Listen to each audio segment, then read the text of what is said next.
Hello, welcome to, I don't know what I'm gonna call this. Roll for reading? Roll for next book? I don't know, but it's basically roll for sandwich, but for books.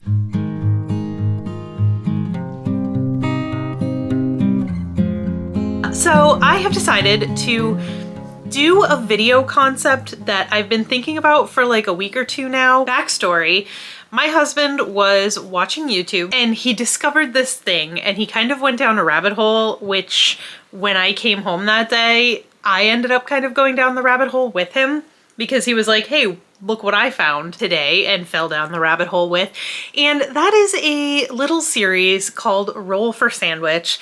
It's on the channel, I believe it's called Adventures in Ardia. Not to be confused with Adventures in Eldia, which is a booktube thing. Let me just quickly double check that. Yes, so it is on the channel Adventures in Ardia. It is done by this guy named Jake, the person that runs the channel. And it is a video series. I'm kind of stealing the script from his videos.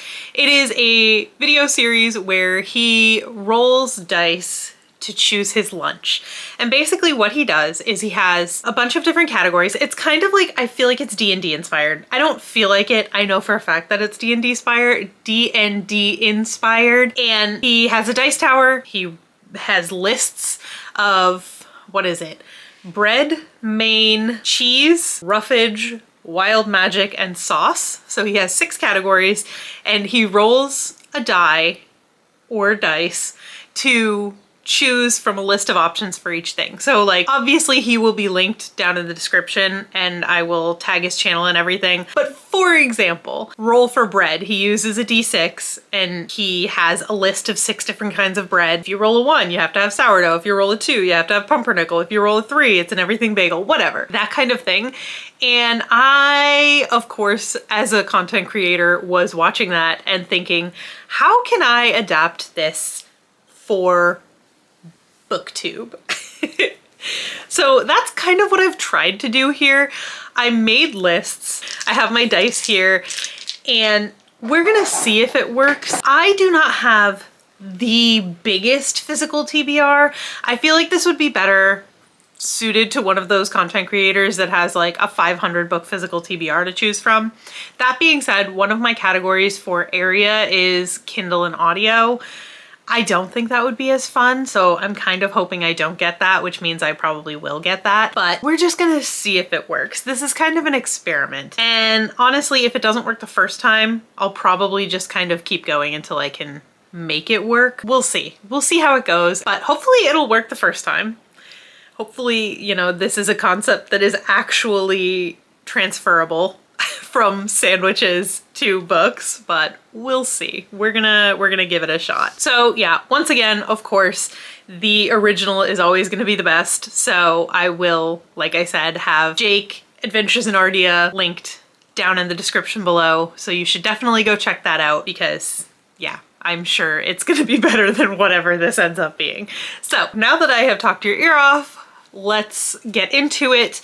I actually had my husband 3D print me a book-shaped dice tower just for this. Hopefully the book-shaped dice tower brings me luck. And then I'm just like, I just have it in this random black box so the dice don't go everywhere because obviously it doesn't have like the little tray at the end. I do have this all written out. Again, this is kind of like a completely stolen idea, so I'm not planning on making it like a series on my channel. If you want to watch a series like this, go check out Roll for Sandwich. But maybe, who knows, if it goes well, maybe I'll try it again. But for now, I just have like a messy handwritten thing. In following with the original game, I chose 6 categories. So I have area of my house that the book is in, and I have 6 things for that. I have the genre. I will be using a D10 for that. I have length of book. I will be using a D8. I have a secondary genre, which is another 6. I just kept it the same as him. He calls it his wild magic roll, which is basically just his other category. And yeah, that's like my random category. And then I have snack or beverage while reading, and that is a D12. The like other category, the random category, is going to be a D20. And again, this is just handwritten, so I will take a picture of this and insert like a screenshot while I'm doing the rolls so that you know what the options are and that I'm not cheating. Okay, so without further ado, let's get into the rolls. The dice that I'm going to be using is my cotton candy set, as I call it, because it's pink and blue, and it is the Wolf Pack from the big set that my husband got on Amazon a couple years ago. So let's just get into it. Let's roll for area of my house. All right, it is a 3, and that is the office shelf. So that is right in this room. Let's go for the genre with our D10. And it is a 7. Fantasy romance. Perfect. Okay, let's roll a D8 for the length. That is a 6. So it has to be between 400 and 450 pages. That's a little limiting, but okay. We can work with it, hopefully. For secondary genre, I need a D6. And I just want to say for this list, I told you, this was a very like, you know, I saw the video, I wanted to see if I could adapt it. This is the first and only list I wrote. So I had written has magic. That's clearly not a genre. I think I was trying to think of the word for like speculative fiction or magical realism and I just couldn't. So I wrote has magic, but let's see what our secondary genre is going to be. And it is 5. So that means reroll. A 2. Okay, so a fantasy romance with romance. So I'm gonna say it should be mainly romance with a fantasy subplot. So more like romantasy, if you want to get technical. But okay, so a romantasy that is between 400 and 450 pages. I think I can do that. Let's see what the wild magic / random roll has to say about that. Okay, we got a 13. And that is replace TBR book. What did I mean by that? I think I meant that if it's not a book from my TBR, I can take a book off my TBR and replace it with the book that I choose for this. And then finally, we just need to roll for the snack or beverage that I'm gonna have while reading this book. That is a D12. Let's see. And it is a 7. Soda. I don't drink a lot of soda, but you know, we can make it happen. Let's see what we can find. Okay, so a book from my office shelf that is a fantasy romance between 400 and 450 pages that is also romance. So just a super romantic fantasy. The wild magic roll doesn't have any impact on what the book is, and obviously neither does the snack or beverage. So the only thing that I have to find, the only limiting factors that I have are it has to be in the office, like on these shelves. I'm gonna say on my shelf because my husband does not have any romantasy on his shelf. But it has to be from my shelf, a romantasy, and between 400 and 450 pages. I think the limiting factor here is actually going to be the 400 to 450 pages. I think I would have been better off getting something over 500 pages just because it's fantasy. So let's see, I'm gonna flip you around, show you what I have for options, and then we'll just have to check lengths. So here we go. Okay, so on the top shelf, I have Shield of Sparrows. Don't know how long that is. I have a feeling it's too long. Down here, I have read the Romantasy. This is my already been read shelf, as well as a couple things from the library. I don't know if you would, oh God, I don't know if you'd call that romantic fantasy at all, so we'll skip that. Sorry, by saying that, I mean Siege and Storm, not the book that's actually there, which is romantic fantasy, but also very short, so I don't think that will work. Yeah, that's only a little over 300 pages, so that's not an option. Throne of the Fallen could be, but I have a feeling it's going to be too long. And then come down here to my unread books shelf. Down there, I don't think I have anything that is romantasy. No. I have Songbird in the Heart of Stone is a possibility.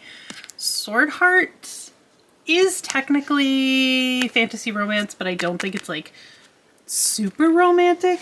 Obviously I have no idea because I haven't read it. But the same with Our Infinite Fates, just not the vibe that I'm going for. And then the bottom shelf is my unhaul pile. So let me pull those few and we'll see if we can at least get close to the page count or if I have to maybe roll that one again because it's not possible. But let's see. So I brought a pile of 6 possibilities.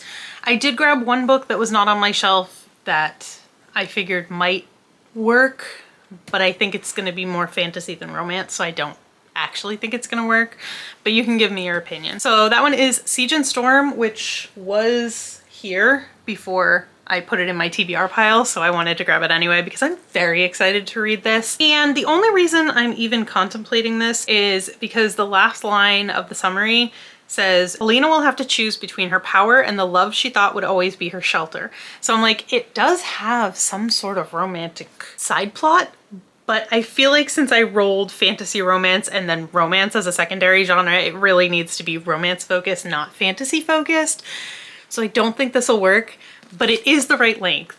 So it has to be between 400 and 450. This is 432 pages. So if none of these other books work, maybe, we'll see. Next I have Songbird and the Heart of Stone, which is definitely romantasy, but let's see how many pages. That's a glossary. Okay, so this one is 418 pages.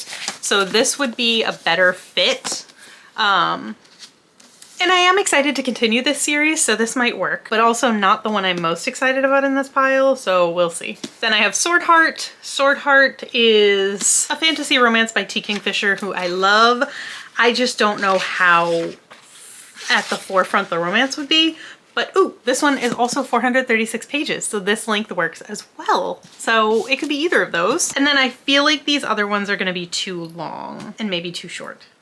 2 of them are probably too long, 1 of them is probably too short.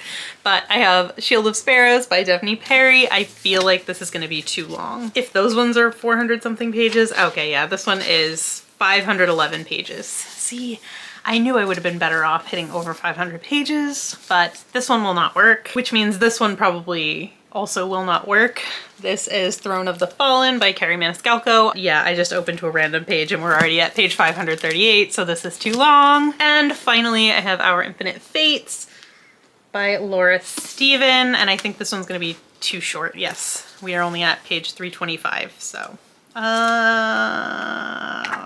I think it's 339 pages. So this is also not long enough. So that gives us these 3 as options.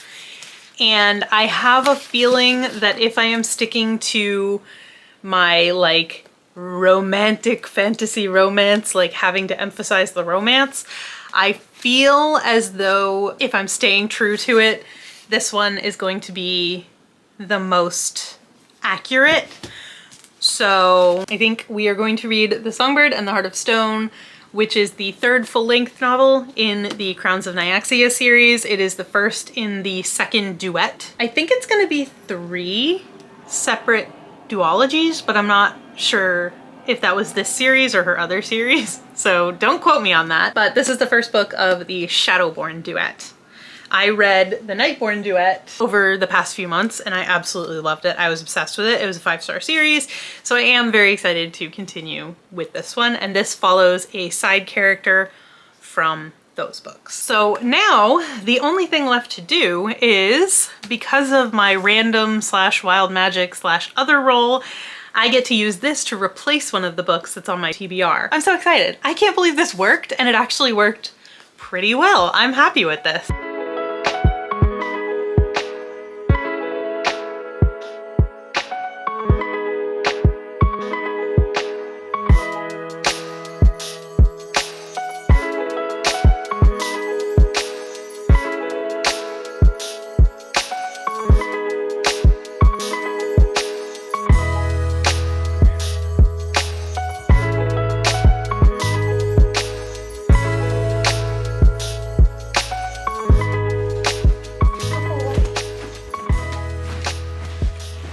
Okay, so we have finally made it to the actual vlogging of the reading of the book portion of this video. And it's actually been quite some time. I filmed the intro to this video,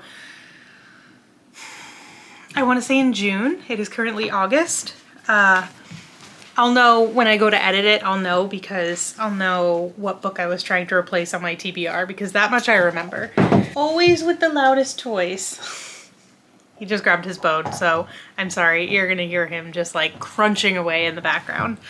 But I have the book, I'm ready, and let me see here. To recap, for me, because you guys know, you just watched it, I need to read this book. I can replace a book on my TBR with this book, which I think is what I'm gonna do. I think I'm gonna end up replacing The Risk by Elle Kennedy with this. I have The Risk on my TBR for a book that starts with R. There is no like caveat to swapping it for this. It doesn't have to fit the prompt or anything.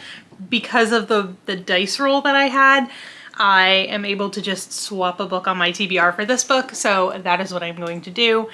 I'm going to read The Songbird and the Heart of Stone instead of The Risk by Elle Kennedy. That's the book I was the least excited about on my TBR, so it's perfect, because if you saw my August TBR video, if not, I'll link it up above for you, but if you saw that video, I had a heck of a time trying to actually fit this book on my TBR. So if you are at all interested in what I mean by that, feel free to go check out that video. But I did not get it on the actual TBR, so it's perfect that I can switch out a book that I'm not super excited for to read this instead. Now, here is where we get a little off the rails, I guess. Luckily, I'm very thirsty because, as you saw, I made myself a shake. It's kind of like the Starbucks pink drink dupe drink, only I made it into a protein shake because I didn't have an actual lunch today.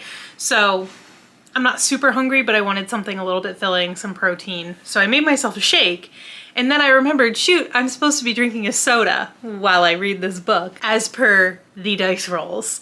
So I also dug a zero sugar tropical 7-Up out of the back of my fridge. I kind of saved this for the occasion. My husband and I go through phases with soda, and a while back we went through a soda phase and we bought like a few 12 packs of soda, and I specifically saved this one because I was like, no, I need to film that video and I need to have a soda. So I kept this for that. I didn't know this existed until we bought it. It's like a peach mango 7-Up. It's actually pretty good. I like it. We really only drink the zero sugar sodas. I think they taste fine, but we also drink like our coffee and stuff with stevia, so I'm not opposed to like real sugar soda, but you know, I am always trying to cut back on the sugar because I have a huge sweet tooth. So we normally try to do like the zero sugar at home when we actually have soda, which we don't have a ton. Like, we don't drink a ton of soda, like I said. We go through phases. But to stay true to the game and my own rules, here we go. Let's drink a little bit of this soda and read our book. It's very mango-y. To me, like, that's what I get the most of. All right, I have my soda, I have my protein shake, weird combination. I also have my book. Let's get reading. I also have my Is That Smut Jesus bookmark.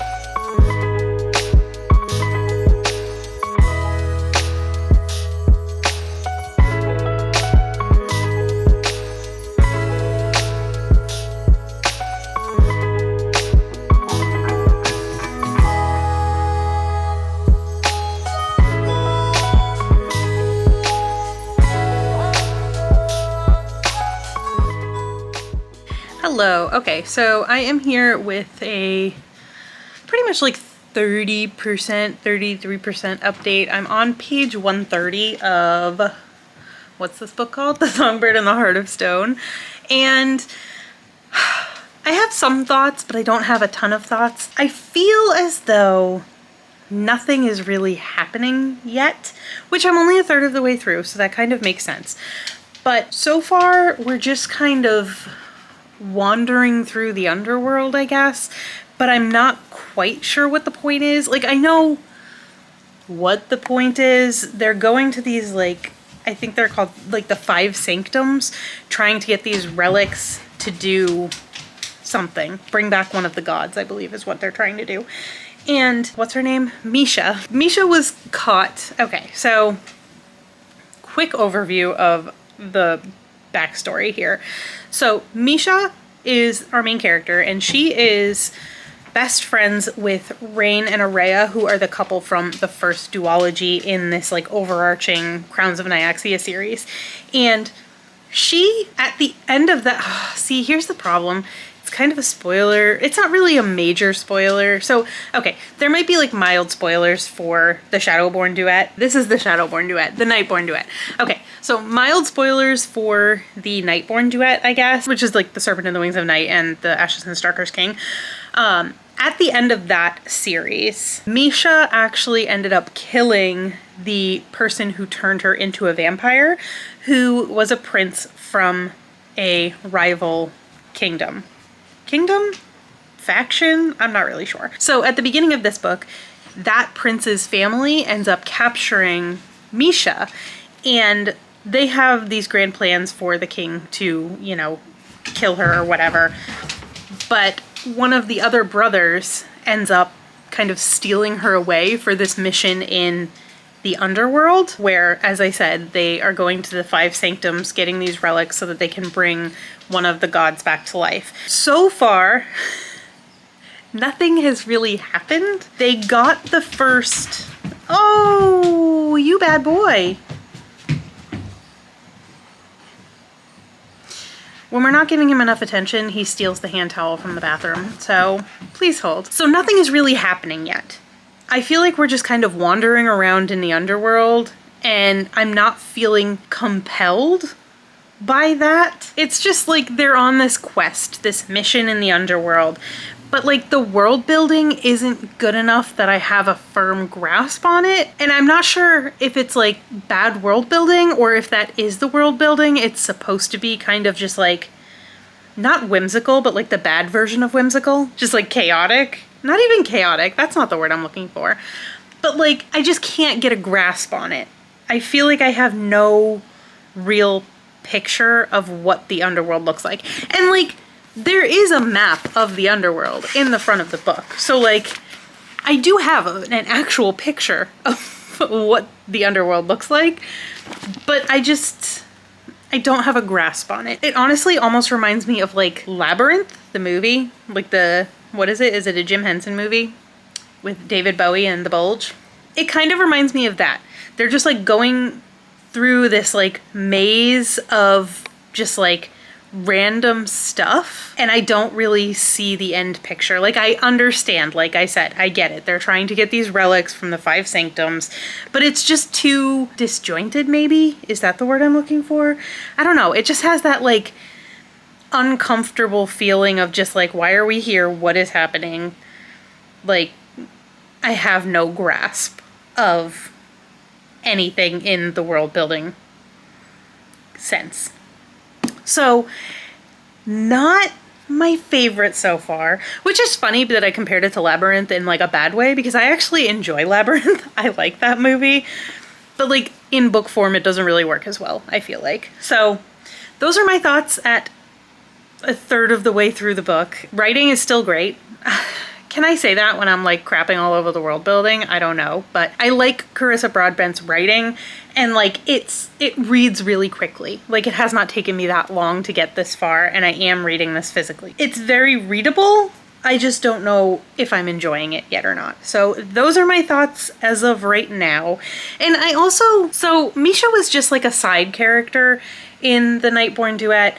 So like, we didn't get to know her that well, but even saying that, I don't feel like this is the same character. Like, I feel like I'm reading about a completely new character. Oh, and the other thing that's kind of bothering me about this book is it's in no way related to the Nightborn duet, except for the fact that she is friends with Rain and Aurea, which she constantly reminds us of. I guess it makes sense because like Rain is her best friend or whatever, but like she just constantly keeps reminding us about Rain's existence. And I feel like that's the only way that Carissa Broadbent had to tie the two stories together, because Misha wasn't like a huge character in the Nightborn duet, and Rain and Aurea basically have nothing to do with this book. So I feel like these constant like name drop reminders that she is best friends with Rain and she knows Rain and Aurea and whatever, like I feel like it's unnecessary. It's literally like the only way that the two books tie together, like the two series tie together. So like I understand it, but it seems excessive and kind of useless. So those are my thoughts so far. I know it sounds really negative, but like I said, I am reading it quickly. Okay, let me keep reading. All right, so I am here to finish off this vlog for The Songbird in the Heart of Stone. I am going to be honest. First of all, I apologize for how sweaty I was in that last clip. I started this book in, I think, June or July last year. It is currently January, and I ended up putting it back. That last clip was from August, I believe. And I ended up putting this book down and not picking it up again until December. So needless to say, I started from the beginning when I picked it up again because, you know, whatever. Also, I don't know where else to put this, so I'm just gonna say RIP to that bookmark. Right after I finished this book, I put the bookmark on my side table at the couch, and I came into the office to do something, and the next thing I knew, Cooper was ripping it to shreds. So RIP is that smut bookmark. Luckily, it was only like $5 on Amazon. But yeah, so this book, as I said, I restarted it. I ended up listening to it on audio because I just couldn't bring myself to reread like the 147 pages or whatever it was that I had read before. And the audiobook was available to me on Libby. So final thoughts on this book. Everything I said in this vlog thus far does stand true. Like, I'm not a huge fan of the whole... I'm trying to keep this vlog as spoiler-free as possible. I mean, I'm talking about the whole book now, though, so it might be kind of hard. But, so in the book, we have this map, right? It's a map of the underworld, and you can see the different levels. And in this book is kind of stolen away by this man named Asar. Takes her to the underworld because he needs her help to acquire these 5 relics so that he can resurrect a god. And this book is basically that journey through the underworld. And like I was saying in that last sweaty clip, was we were basically just going through the levels. So we started at the top level, things happened, they went back to main base. Went to the next level, things happened, they went back to their home base. Went down, things happened, they went back to their home base. And I don't love that story structure all that much. I feel like it just gets very repetitive. And although different things are happening at each level, at the end of the day, it just feels very repetitive to me. So it's not my favorite story structure. I know this. I've read books like this before. And I mean, it can work, I feel like, but in this case, I feel like I expected more because I loved the Nightborn duet so much. I expected more out of this one. I have heard kind of mixed things about this, so I don't feel like I am alone in my feelings on this book. I did end up giving it 4 stars, although I did write my review in my reading journal already, and in my reading journal, I actually wrote out, like as I was writing out my review, I got to a point where I ended up writing, maybe this is more of a 3.5 because I feel like I'm being so negative about it, even though I didn't hate it. Like I feel like I had higher expectations for it. And in general, Misha and Asar, I just didn't feel the connection to them that I felt to Rain and Aurea when I was reading the Nightborn duet. I just feel like as a couple, as characters, I enjoyed them more. That being said, I will definitely pick up the next book in this series. It wasn't like a total flop. I didn't hate it. I don't want to like never read anything Carissa Broadbent has ever written again. Like, I definitely want to continue. I want to read the next book. What is it? The Fallen and the Kiss of Dusk, I think. I am a little concerned because it is chunkier than this one.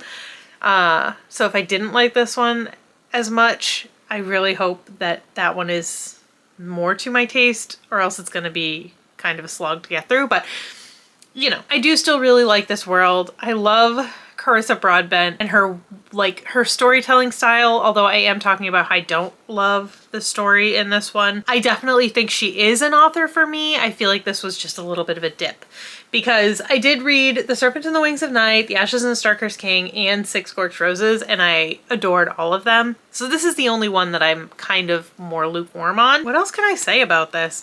I don't know. I feel like, and that's the thing, like, I feel like it probably is more of a 3.5 because I feel like books in that 3-star range are the ones where I'm just kind of like, yeah, I mean, it was okay. I can say good things about it. I can say bad things about it. Whereas if this was a true 4-star, I feel like I would have more good things to say. But right now, having finished this book, I'm just kind of like, okay, I'm ready to move on. Like, I don't feel like I need to like go through and like find my favorite passages and reread them like I do with books that I really love. But yeah, so I just feel like I don't really have that much to say about it, but I will be continuing with the series. I feel like that's kind of anticlimactic, and I'm sorry, I just don't have much to say about it at the end. I wish I had liked it more, but I didn't, and that's fine. Not every book has to be perfect. Not every book has to be amazing. I'm still planning on reading everything Carissa Broadbent has ever written. So that has not changed just because this one felt a little bit lukewarm to me. So that's gonna do it for this video. Definitely let me know what you thought of this idea. That is absolutely not mine. Again, I will link Roll for Sandwich, like Adventures in Ardia and all that in the description, so you should go check it out. Again, not book content, definitely sandwich making content, but I really enjoy it. Like I said, I started this vlog. I originally had this idea in June of last year. It is currently January and we are still watching Roll for Sandwich. So definitely recommend it. We watch it to this day. So if you want to watch a Dungeons and Dragons style sandwich making short, they're about like 3 minutes long, like 2 to 3 minutes long, I feel like. Definitely check it out. Like I said, it will be linked down below. And let me know what you thought of it. Let me know how you feel this adaptation of that idea went. I think it went pretty well. I don't think it's going to become like a normal thing on my channel because it is someone else's idea, and also it worked out this time, but I feel like there are very many ways that it could go wrong and the rolls wouldn't work in terms of actually getting a book based on the rolls that I get, if that makes sense. I just feel like I got lucky. I feel like I had beginner's luck in being able to pick a book using the rolls that I had. I feel like if anything, I might have to tweak it a little bit, but let me know what you think. Let me know if you would be interested in seeing another video in this format. I'm not saying that I would ever do it again, but if you're interested, maybe I will. It's been fun. It was a fun little experiment for sure. Now I can finally close out this vlog, finish this project that's been in the works for 6 months. And one last thing. So I feel like I talked about it a couple times throughout the course of this vlog. I know I edited out the part where I was talking in June about what book I was going to replace. So my Wild Magic roll was to replace a book on my TBR with this. And originally I had done that, but then the months went by, and then I feel like I did it again, and then the months went by again. And then for the month of January, I only ended up with 2 books on my TBR. So I am not going to use this to replace one of the books on my TBR in January. So the Wild Magic roll is just going to be ignored because I replaced 2 books on TBRs in the past with this book. So we're just gonna say that I did the Wild Magic prompt. It just ended up being not that relevant to the situation at the end of the day. So we're gonna pretend that didn't happen. But definitely let me know what you thought of this video format, if you enjoyed this idea, if you like the whole roll for reading, roll for next read, whatever I'm gonna call this. And again, definitely make sure you check out Adventures in Ardia and Jake and Roll for Sandwich as well, because it was truly the full inspiration for this video. That's gonna do it for this one. Thank you so much for stopping by my little corner of the internet today, and I will see you in my next video. Bye!